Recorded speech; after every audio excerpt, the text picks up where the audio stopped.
Hi நண்பர்களே, welcome to சனா சேவை மையம் யூடியூப் சேனல். நம்ம சேனலில் தற்போது என்ன செய்தி பார்க்க போகிறோம் அப்படின்னா, பயிர் காப்பீடு செய்ய விண்ணப்பிக்கலாம். இதற்கு வந்து நவம்பர் 15ஆம் தேதி வரையும் கடைசி தேதி அறிவிச்சிருக்காங்க. இதுக்கு முன்னாடி நம்ம சேனலை சப்ஸ்கிரைப் பண்ணாதவங்க சப்ஸ்கிரைப் பண்ணிக்க.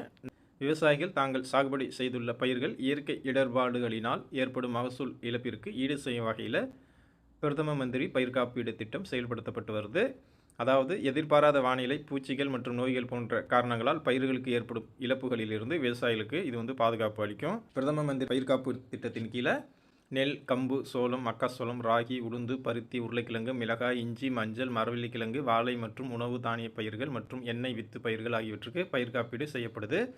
2016ஆம் ஆண்டு முதல் தமிழ்நாட்டில் செயல்படுத்தப்பட்டு வரும் இந்த திட்டத்தின் கீழே விவசாயிகள் தங்களின் பயிர்களை காப்பீடு செய்ய வங்கிகள், தொடக்க வேளாண்மை கூட்டுறவு சங்கங்கள், பொது சேவை மையங்கள், பிரதம மந்திரி பயிர் காப்பீடு திட்டத்தின் அதிகாரப்பூர்வ இணையதளமான pmfby.government.in இந்த வெப்சைட் மூலமாகவும் நீங்கள் வந்து விண்ணப்பிக்கலாம். அது மட்டும் இல்லாமல் விண்ணப்ப படிவத்தை பதிவிறக்கம் செய்து அரசுடைமையாக்கப்பட்ட வங்கிகள் மற்றும் கூட்டுறவு வங்கிகளை விண்ணப்ப படிவங்களை பெற்று பூர்த்தி செய்து உரிய ஆவணங்களுடன் சமர்ப்பிக்கலாம்.